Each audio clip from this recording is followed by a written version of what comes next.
घटना हो चुकी है। I really wanted to stick with my earlier statement कि ये manipulative है, ये fabricative है, ये particularly एक पार्टी को बदनाम करने का तरीका है, मुझे नहीं लगता है। क्यों? मुझे तो आज तक किसी ने नहीं कहा, मैं तो बीजेपी में हूँ, लेकिन फिर भी मुझे किसी ने नहीं कहा कि आपको राम का नाम लेना पड़ेगा और ज़बरदस्ती आपको हिंदुत्व मानना पड़ेगा। नहीं, मैं अपने इस्लाम से बहुत प्यार करती हूँ और मैं बीजेपी पार्टी करती हूँ। सो के कोई किसी को ये सब नहीं करते। देखिए, अब लोग बहुत पढ़े लिखे हैं, लोग बहुत इंटेलिजेंट है, बहुत लिबरल है। हम दुर्गा पूजा भी मनाते हैं, हम दिवाली भी मनाते हैं, हम क्रिसमस भी मनाते हैं। आज तक तो मैंने ये नहीं सुना कि किसी क्रिश्चियन को मार डाला गया मॉब लिंचिंग में कि आप राम का नाम लीजिए। हमेशा मुसलमानों को ही तकलीफ़ क्यों होती है? क्यों उनके साथ ही ये सब कुछ होता है? क्यों इस्लाम ही खतरे में पड़ जाता है? ऐसा क्यों है? आज तक तो किसी क्रिश्चियन ने नहीं कहा, किसी जैन ने नहीं कहा कि हमारा धर्म खतरे में आ गया है।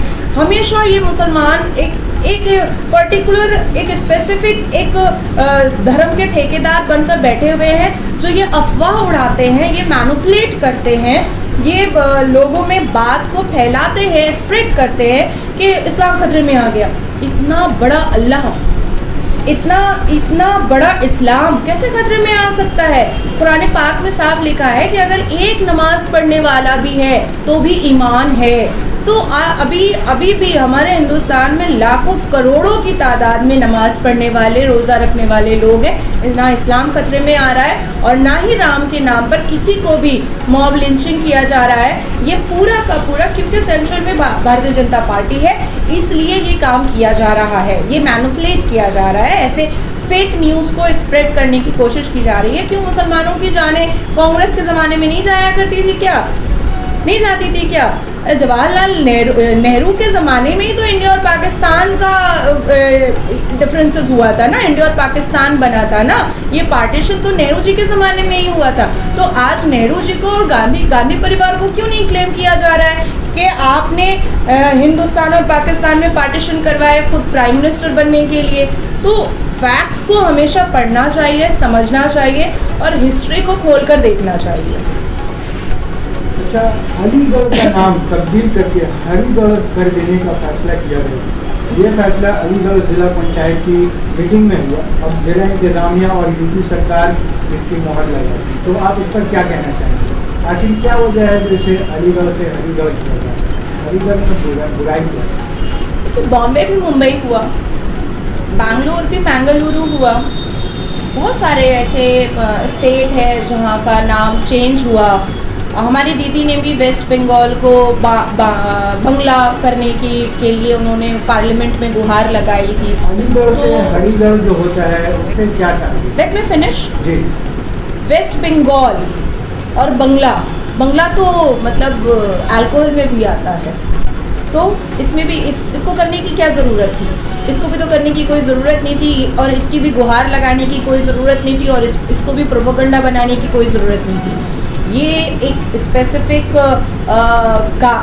कमेटी का काम होता है। अगर वहाँ की सरकार को ऐसा लग रहा है कि वहाँ का नाम चेंज करना चाहिए, कोई बात नहीं है। आज के सिनेरियो में, आज के जनरेशन में, आज के सिचुएशन में हम लोगों को रोटी कपड़ा मकान नौकरी चाहिए। हमें अगर इस बारे में अगर हम बात करें ना कि नाम हरी और अली में क्या फ़र्क होता है, इस पर ना जा करके कोई प्रॉब्लम ही नहीं है। मैं साड़ी पहन करके स्पीच दूं या मैं जीन्स पहन करके स्पीच दूं, मैं साड़ी पहन करके लोगों की मदद करूं या मैं जीन्स पहन करके लोगों की मदद करूं, कपड़े से मतलब नहीं होता है। मतलब होता है कि मैं जनता के किस हद तक काम आ रही हूं, मैं जनता की सहानुभूति में खड़ी हूं कि नहीं खड़ी हूं, उनके दर्द में उनका आंसू पोंछने के लिए खड़ी हूं कि नहीं खड़ी हूं। ये है रियलिटी।